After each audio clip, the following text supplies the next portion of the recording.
మొక్కజొన్న గింజలు పట్టే మిషన్. మొక్కజొన్న పంట అనేది కోతకు వచ్చిన తర్వాత కోసేసి ఒకసారి కుప్పేస్తాము. కుప్పేసినాక కూలీల ద్వారా అందులో నుంచి మిషన్లోకి వేస్తారు.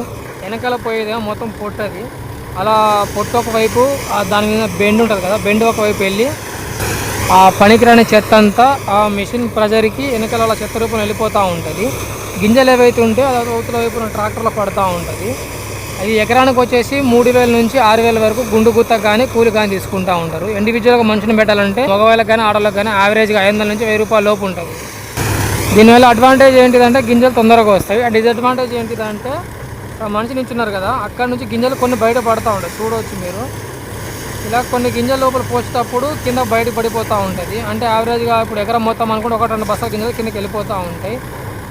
సో ఇలా ఉంటుంది. కింద మనం పరదా పెడతాము, ఇలా కింద పడకుండా ఉండడానికి గింజలు అయినా సరే బయటికి వలికిపోతూనే ఉంటాయి. మనకు కొన్ని గింజలు ఏమో సరిగ్గా ఎండనివి లేకపోతే ఒక మిషన్ వల్ల ప్రాబ్లం ఉన్నాయి అని ఉంటే మాత్రం వెనకల పోయే గాలి రూపంలో బయటికి వెళ్ళిపోతూ ఉంటాయి.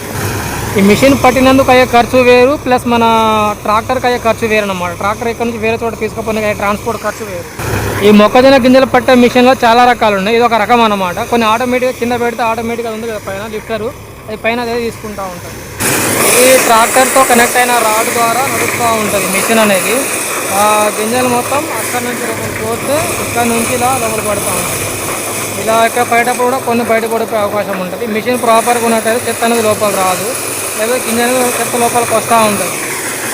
ఇది ఒకటే కూడా పడుతూ ఉంటుంది కూడా మనిషి మాత్రం వీటిని కాటము సమానంగా చేయాల్సి ఉంటుంది. అటువైపు వేసిన గింజలు మొత్తము ఇటువైపు అంటే ఒక సైడ్ గింజలు వేసి ఒక సైడ్ ఏమో గింజలు లోపల పడుతూ ఉంటుంది. దాన్ని సమానం చేయడానికి ట్రాక్టర్ ఒక మనిషి ఉండాలి. ఇది పనికిరానిది అనమాట. ఇది సంబంధించిన బోండాలు ఉన్నాయి కదా, ఈ బోండాలు అనేవి ఇట్లా బయట పడుతూ ఉంటాయి.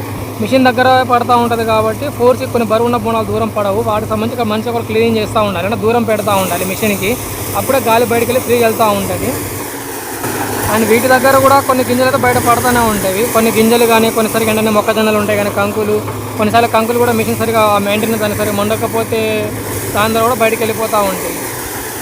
అండ్ ఈ మిషన్లో వేసేటప్పుడు అవతల వేసే మనిషి ఉన్నారు కదా, లోపల పడేసే మనిషికి కానీ ఇక్కడ తీసే మనిషి కానీ జాగ్రత్తగా ఉండాలి. గాలి అనేది మనిషిని లోపల గుంజుకునేంత ప్రెషర్ తోటి హై స్పీడ్లో ఉంటుంది. ఇది ఒక రకమైన వడ్లు కోత లాంటి మిషనే.